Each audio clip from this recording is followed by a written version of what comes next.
poder compartir en esta oportunidad de exaltar y glorificar el nombre del Señor juntos. Y te voy a hablar de la promesa realizada mediante la fe que aparece en el capítulo de Romanos, capítulo 4, verso 22. Dice así, mira: por lo cual también su fe le fue contada por justicia. Y no solamente con respecto a él se escribió que le fue contada, esto es refiriéndose a Abraham, sino también con respecto a nosotros, a ti y a mí, a quienes ha de ser contada, esto es, a los que creemos en el que levantó de los muertos a Jesús, Señor nuestro. Quiere decir que la fe nos justifica. ¿Y cuáles son los resultados de la fe? Romanos capítulo 5 dice: justificados pues por la fe, tenemos paz, la paz que tanto el mundo busca, la paz que tanto buscamos para con Dios por medio de nuestro Señor Jesucristo, para quien también tenemos entrada por la fe a esta gracia en la cual estamos firmes en la esperanza en Dios. Quiero invitarte a escuchar este tema maravilloso que va a fortalecer tu fe. Te adoro, Señor Jesús. Te doy toda gloria y toda honra, mi Rey. Es por fe. Haces mal al decir que el mar no se abrirá, y mucho más al pensar que imposible será. Te sorprenderás cuando veas que mi Cristo puede eso y mucho más. ¿Te acuerdas de aquel hombre que no vio y Jesús de lodo sus ojos untó? Te puedo decir que su fe lo ayudó, su certeza era grande en algo que no vio. Y eso es la fe, es por fe, nada más, que el caído se levantará.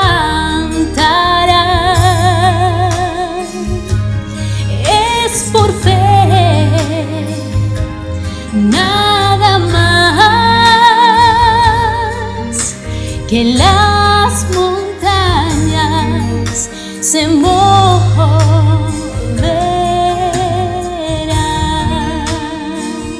Escucha muy bien lo que hace la fe.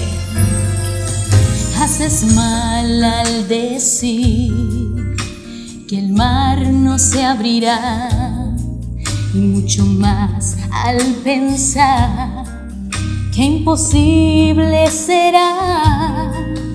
Te sorprenderás cuando veas a mi Cristo hacer eso y mucho más. ¿Recuerdas aquel hombre que murió y Jesús con poder su nombre pronunció? Te quiero decir que la fe lo levantó. En Jesús siempre habrá vida, solo tienes que creer. Sí, Señor, con fe, es por fe, nada más, que el caído se levantará. Sí, Señor, es por fe, nada más, que tus montañas se moverán,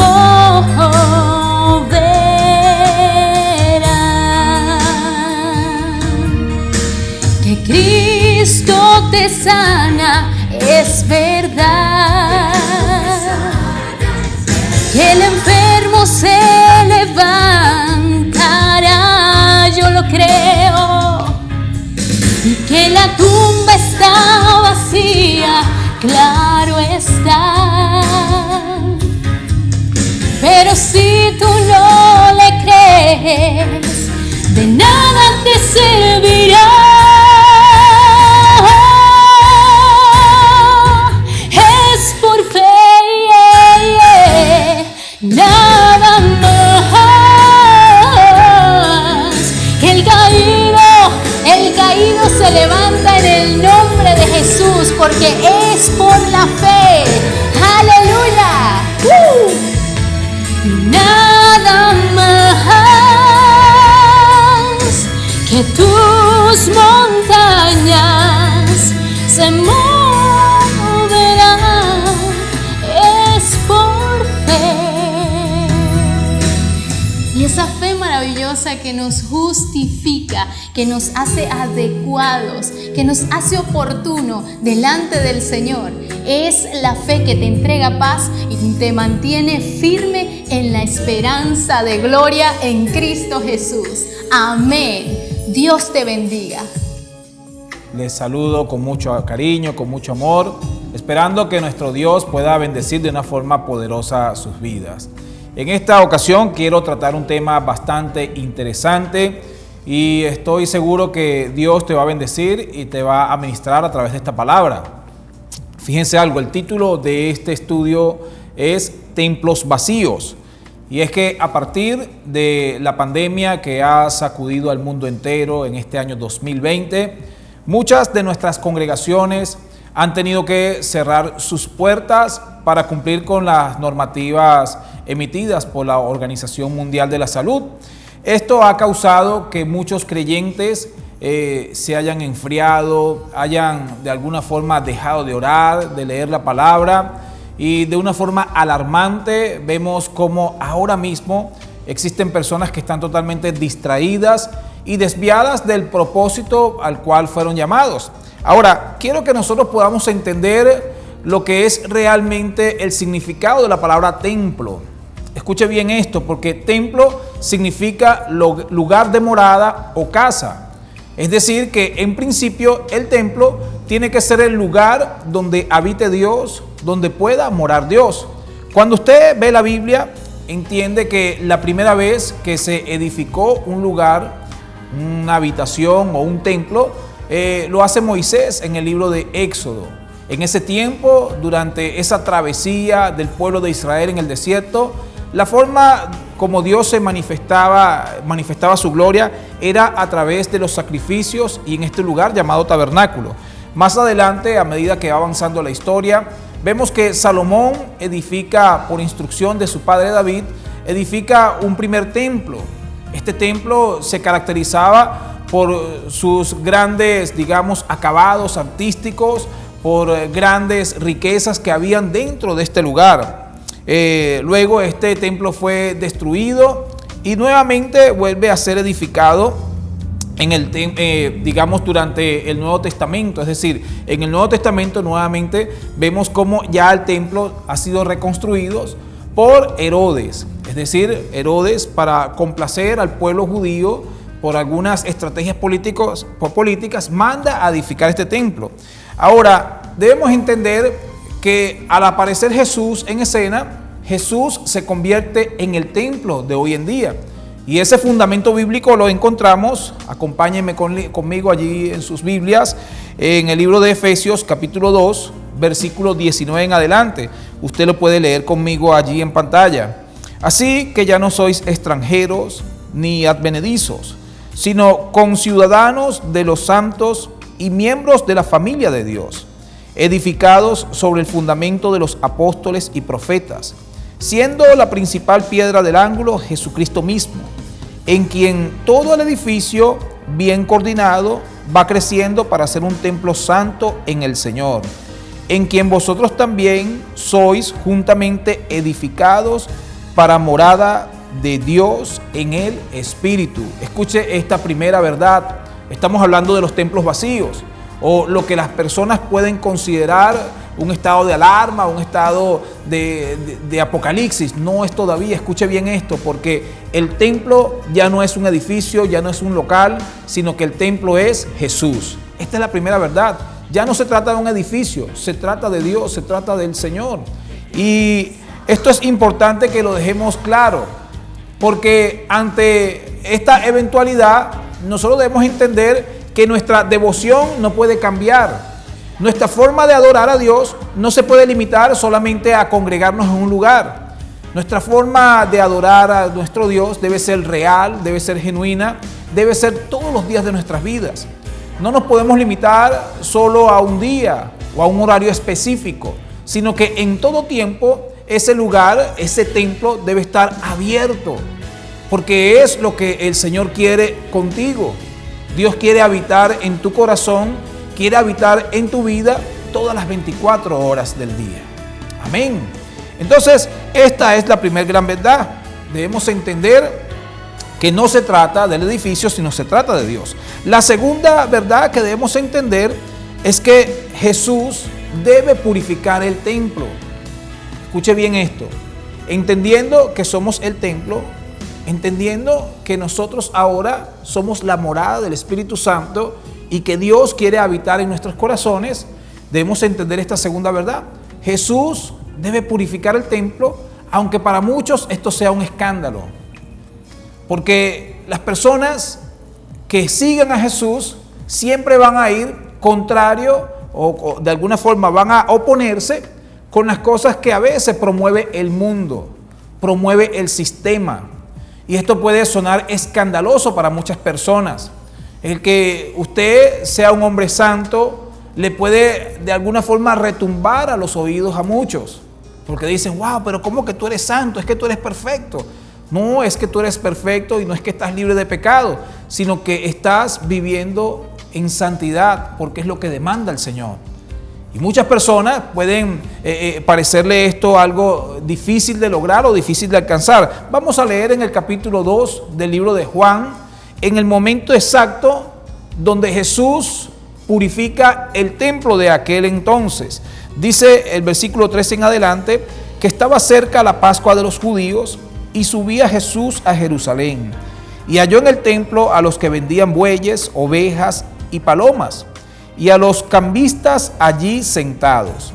Y haciendo un azote de cuerdas, echó fuera del templo a todos, y las ovejas y los bueyes, y esparció las monedas de los cambistas y volcó las mesas.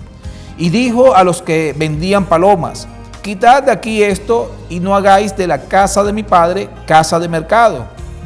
Entonces se acordaron sus discípulos que está escrito, el celo de tu casa me consume. Y los judíos respondieron y le dijeron, ¿qué señal nos muestra ya que haces esto?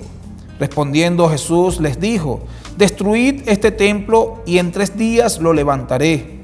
Dijeron los judíos, en 46 años fue edificado este templo y tú en 3 días lo levantarás. Mas él hablaba del templo de su cuerpo.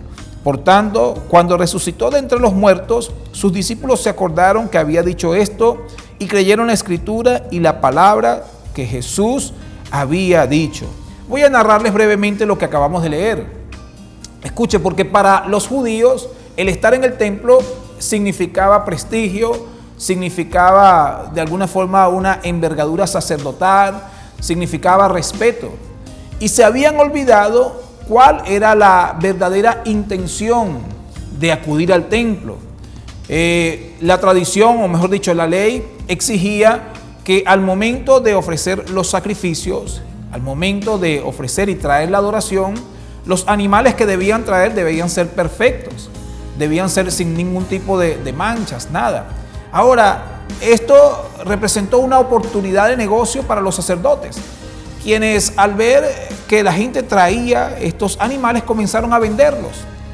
Y muchas de estas personas pudieron haber pensado, voy a comprarlo allá directamente al templo porque seguramente los que venden allá son animales perfectos. Ya no voy a arriesgarme a llevar un animal de acá que tal vez cuando llegue me lo vayan a devolver. Es lo que pasa muchas veces en las oficinas públicas hoy en día. Por ejemplo, si usted va al registro mercantil, Usted tiene que llevar su documento y presentarlo, y a veces le hacen miles de correcciones. Pero las personas que trabajan, muchas personas que trabajan allí adentro, comienzan a ofrecer sus servicios. En ocasiones son servicios que ofrecen a muy alto precio, pero muchas personas prefieren hacerlo directamente con ellos para que no le vayan a echar para atrás, para que no le vayan a rechazar el documento. Entonces, de alguna forma comenzó a corromperse el corazón de los hombres que estaban encargados en ministrar en el templo. Aparte de eso, también hicieron una propia, de alguna forma, una casa de cambio, porque tenían en una mesa a unas personas con la moneda que era aceptada en el templo. Y entonces, cuando venían los judíos desde distintas partes del mundo con monedas extranjeras, iban a esta casa de cambio para poder llevar sus ofrendas, y también cobraban un porcentaje por hacer esta operación. Entonces se había apoderado de alguna forma los intereses económicos de las personas que estaban allí manejando el templo. Esto, por supuesto, que trajo un alboroto y una indignación en el corazón de Jesús al ver que habían convertido el templo, que habían convertido el lugar donde debía habitar a Dios, donde debía estar Dios, lo habían convertido en un sistema de negocio. Y entiende bien este principio, porque los intereses personales, económicos, sociales y políticos no te pueden hacer insensibles a la presencia de Dios. Y esto fue lo que aconteció en aquel momento. Estas personas invocaban el nombre de Dios, querían tener la presencia de Dios en el templo, y el día que Jesús estuvo en el templo, el día que esa oración fue contestada, fueron insensibles porque sus corazones estaban totalmente lejos de Dios. Escucha, porque nosotros creemos que Dios se va a manifestar de una forma, tal vez de una forma cuadrada, de una forma que solamente cabe en nuestra mente. Pero el Señor no tiene patrones al momento de manifestarse.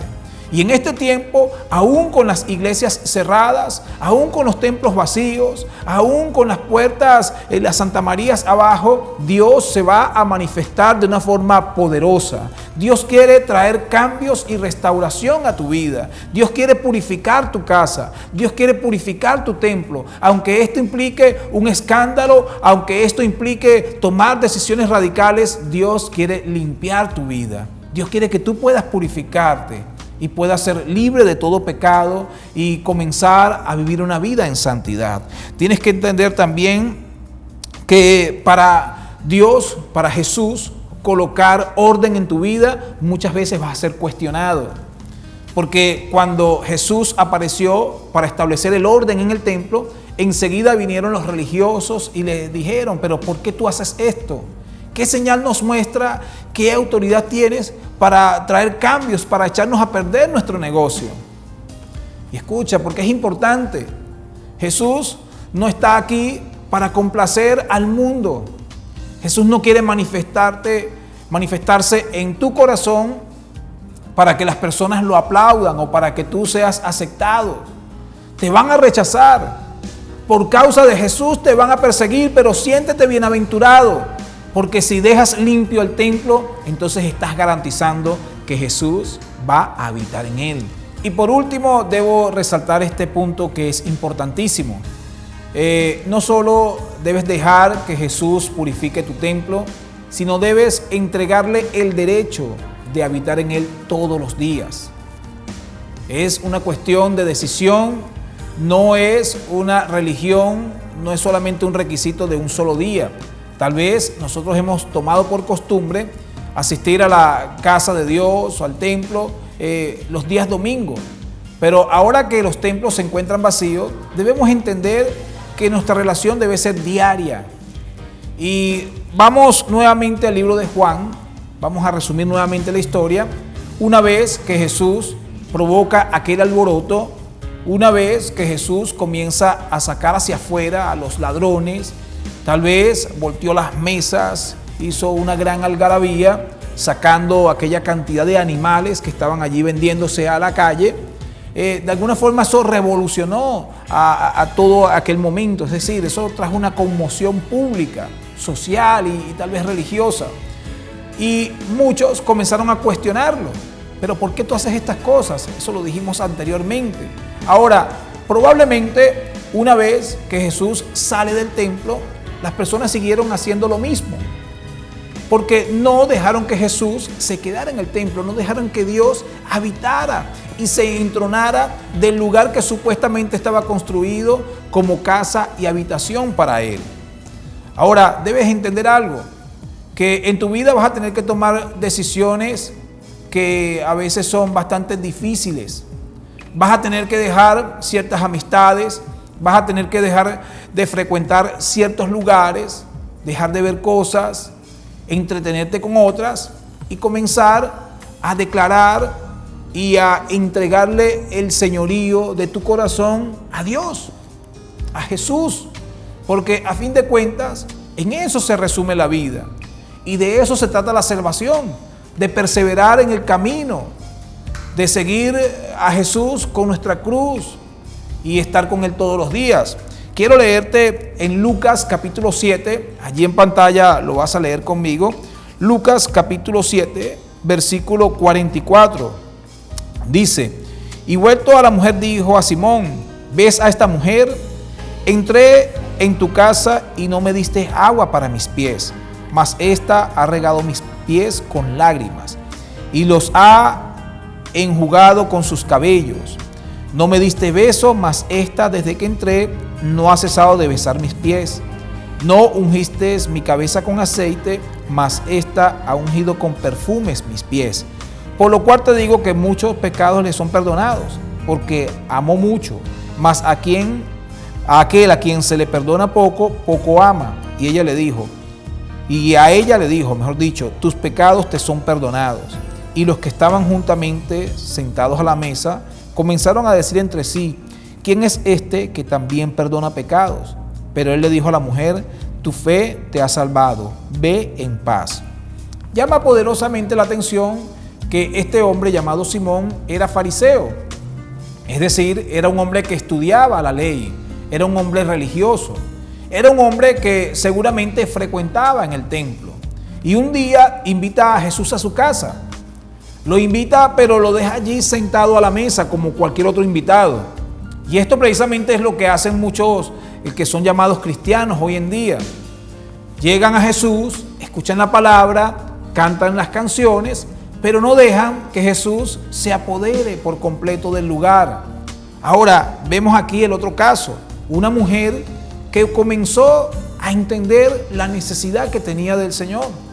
Yo creo que si usted pregunta quién disfrutó más la presencia de Dios, quién supo asimilar la importancia de lo que estaba aconteciendo en aquel momento, fue aquella mujer quien entendió lo importante que era estar cerca de Dios, estar cerca de Jesús, habitar donde está Él. Y es precisamente la conclusión de este mensaje. Debes tú tomar decisiones, debes tú entender que eres templo y morada del Espíritu Santo y que Jesús quiere introducirse en tu vida para traer cambios positivos. Él quiere bendecirte. Él quiere que aún en este tiempo de oscuridad, su luz pueda resplandecer, su gracia, su favor y su poder pueda acompañarte aún en los momentos más difíciles para ti. Entiende que no importa cuánto sea el tiempo que esté en los templos vacíos y cerrados. No importa si pasa 1 año, 2 años, 3 años. No hace falta un lugar específico para que tú puedas adorar a Dios. No hace falta que tú estés sentado en una banca, sentado en una silla, cantando para tú adorar al Señor.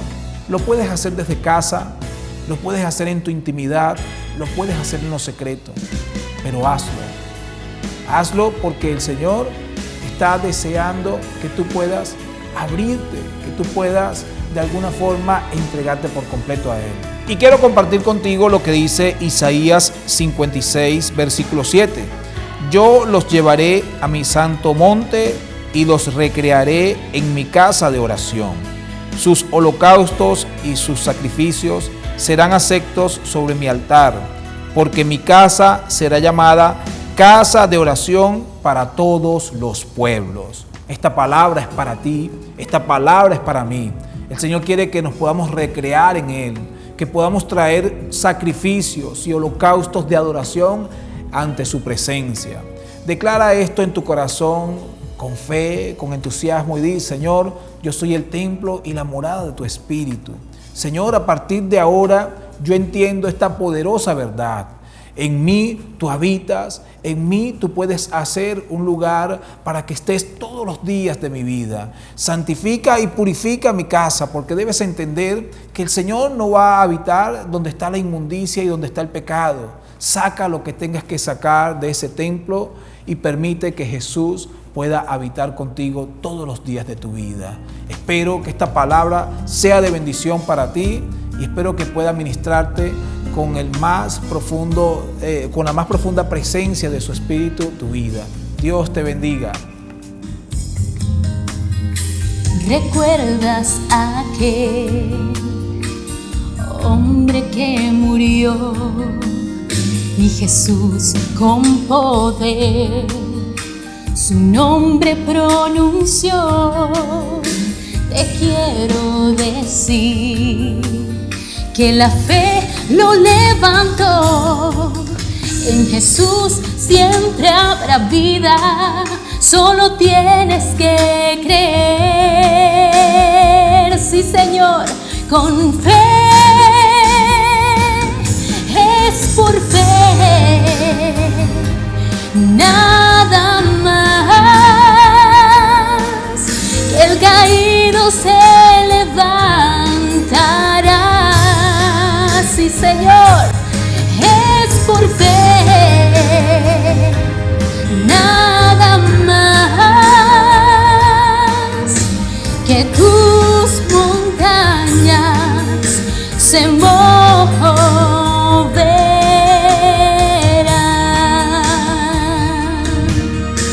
Que Cristo te sana, es verdad. Que el enfermo se levantará, yo lo creo. Y que la tumba está vacía, claro está. Pero si tú no le crees, de nada te servirá. Es por fe, nada más. Que el caído se levanta en el nombre de Jesús, porque es por la fe. ¡Aleluya! Nada